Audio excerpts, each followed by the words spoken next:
c'était censé être le voyage de ma vie. Hawaï, les volcans, les plages, une célébration de mes 77 ans. Mon fils et ma belle-fille m'avaient promis la lune, et je les avais crus. Le départ était un ballet de politesse excessive, de sourires forcés. À l'aéroport, après avoir enregistré mes bagages, ils m'ont conduite au salon VIP, m'ont installée dans un fauteuil en cuir et m'ont tendu un magazine. « Maman, nous devons aller régler quelques petits détails de dernière minute, ont-ils dit, leur voix douce comme du miel empoisonné. Vous serez plus à l'aise ici. Nous revenons tout de suite. » Mais ils ne sont jamais revenus. Veuillez vous abonner. Je me souviens de l'heure. Il était 10h15. J'ai hoché la tête, un peu étourdi par l'excitation et la fatigue du voyage. Le salon était un havre de paix, inondé d'une lumière douce. J'ai ouvert le magazine, mais les mots n'avaient aucun sens. Mon esprit flottait. J'ai regardé ma montre. 11h, 12h. 13h. Le vide dans mon estomac n'était pas la faim, mais une anxiété naissante. À 14h, j'ai vu notre vol s'afficher sur l'écran. Dernier appel. Mon cœur a fait un bond. J'ai saisi mon téléphone, mais leur numéro ne répondait pas. Ni celui de mon fils, ni celui de Camille. C'est à cet instant-là, dans le silence de ce salon luxueux, que la vérité a commencé à se dessiner. J'ai senti mes joues rougir de honte. La honte n'était pas pour eux, mais pour moi, de ne pas avoir vu ce qui était si évident depuis si longtemps. J'étais une charge, une obligation. La vérité était un miroir froid qui me renvoyait l'image d'une vieille femme naïve, encombrante, dont on se débarrasse avec la plus grande délicatesse. Hawaï n'était qu'un prétexte. Je n'avais jamais eu l'intention d'y aller. Pendant 8 heures, j'ai attendu. 8 heures passées à me torturer, à me mentir, à chercher une explication rationnelle. Peut-être un accident, peut-être une urgence, mais au fond de moi, je savais. Mon corps, mon esprit, mes os me disaient que c'était fini. Ma famille n'était plus un foyer, c'était une prison dont j'étais enfin libéré. Et je savais, au plus profond de mes tripes, que la seule chose qui me restait à faire, c'était de ne pas retourner dans cette prison.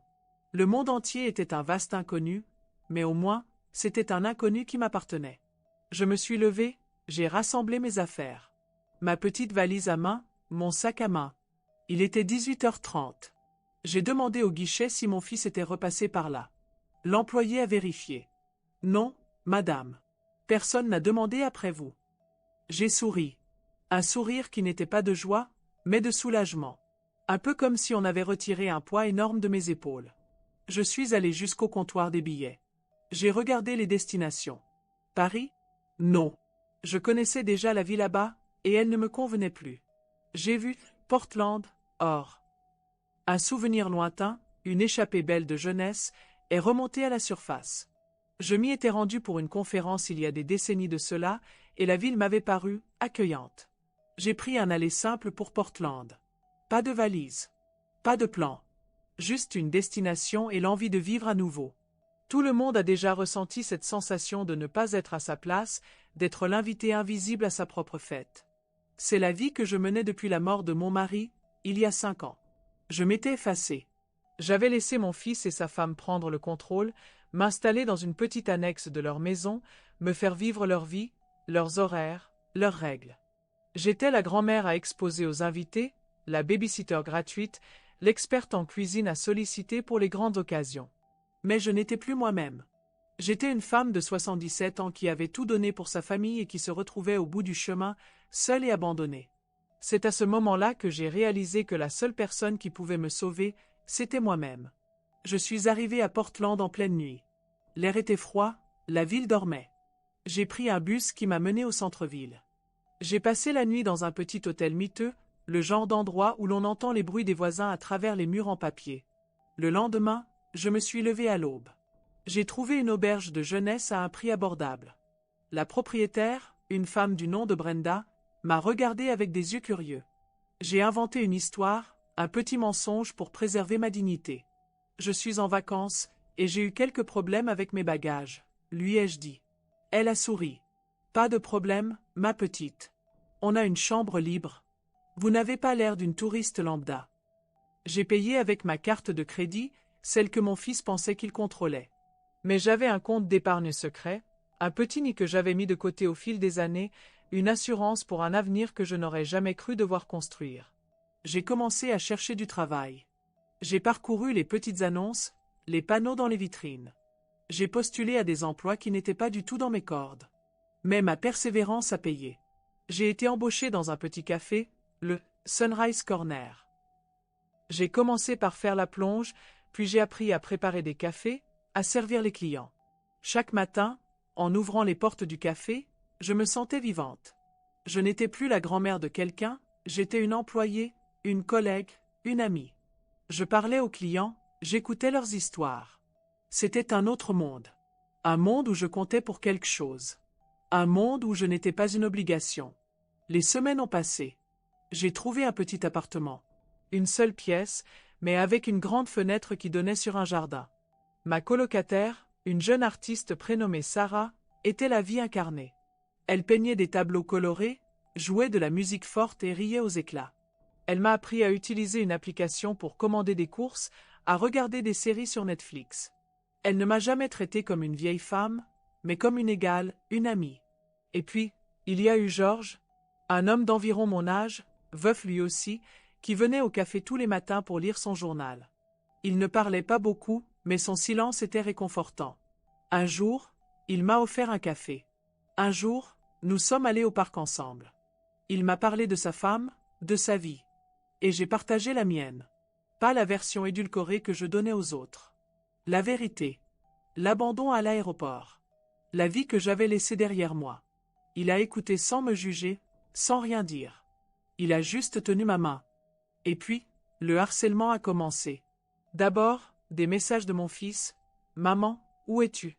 Nous sommes si inquiets. » Puis des messages de Camille. « C'est irresponsable de disparaître comme ça. » Je ne répondais pas. Je ne pouvais pas. Répondre, c'était leur donner de l'oxygène. Les laisser respirer à nouveau mon air, m'étouffer. Ils ont alors envoyé un avocat. Un homme froid et sans émotion qui m'a menacé de m'attaquer en justice pour abandon de domicile. Je l'ai écouté parler. Il m'a expliqué que mon fils avait une procuration sur mes comptes, qu'il pouvait me forcer à revenir. C'est à ce moment-là que j'ai souri. Un sourire qui venait du fond de mon cœur. Un sourire qui était pour moi. Je lui ai expliqué que la procuration qu'il mentionnait avait été révoquée il y a des mois et que la plupart de mes économies se trouvaient dans un compte que je seul avais le droit d'ouvrir. J'ai mis des mois à faire toutes ces démarches, discrètement, en secret. J'ai ouvert un compte à mon nom de jeune fille, un autre dans une banque différente, et j'ai transféré mes fonds, petit à petit. J'avais mon plan. L'argent était mon passeport pour la liberté. Les yeux de l'avocat se sont arrondis. Il a compris qu'il n'avait rien à faire ici. Il a ramassé ses affaires et est parti sans un mot. Mon fils et sa femme sont arrivés un mois plus tard. Ils se sont présentés à mon travail. J'étais derrière le comptoir, en train de servir un café. J'ai vu leur surprise, leur colère. Mon fils a dit « Maman, nous sommes venus te chercher. C'est fini, on rentre à la maison. » Je les regardais, non pas avec colère, mais avec pitié. Ils ne comprenaient pas. Ils pensaient que j'étais une erreur à corriger. Je lui ai dit d'une voix calme, mais ferme, « Je ne suis pas une enfant égarée. Je suis une femme. Je n'ai plus de maison à Paris. Ma maison est ici. » Il a insisté, il a menacé, il a supplié. Mais je suis resté de marbre. J'avais mon honneur, ma dignité, ma liberté. Et c'était tout ce qui comptait. Le seul qui m'a fait douter, c'est mon petit-fils, Théo. Il m'a envoyé des messages, des lettres. Il était le seul qui n'avait pas menti, le seul qui se souciait vraiment. Je lui ai répondu. Je lui ai dit que je l'aimais, et que ma décision n'avait rien à voir avec lui. Je lui ai envoyé une dernière lettre, une lettre qui a mis fin à tout ça. Une lettre qui disait au revoir. Je ne suis pas une femme amère. Je ne suis pas une femme en colère. Je suis une femme libre. J'ai trouvé mon bonheur, pas dans le luxe et la grandeur, mais dans la simplicité, dans la paix, dans la dignité. Je vis ma vie à mon rythme. Je passe mes journées à lire, à me promener, à faire des gâteaux pour les amis que je me suis faits. J'ai appris que l'on ne se reconstruit pas à partir de rien, on se reconstruit à partir de soi-même. Mon fils et sa femme ne m'ont pas abandonné. Ils m'ont libéré. Et pour ça, je leur serai éternellement reconnaissante. J'ai choisi de ne plus être la grand-mère oubliée. Je suis la femme qui a enfin choisi de vivre pour elle-même.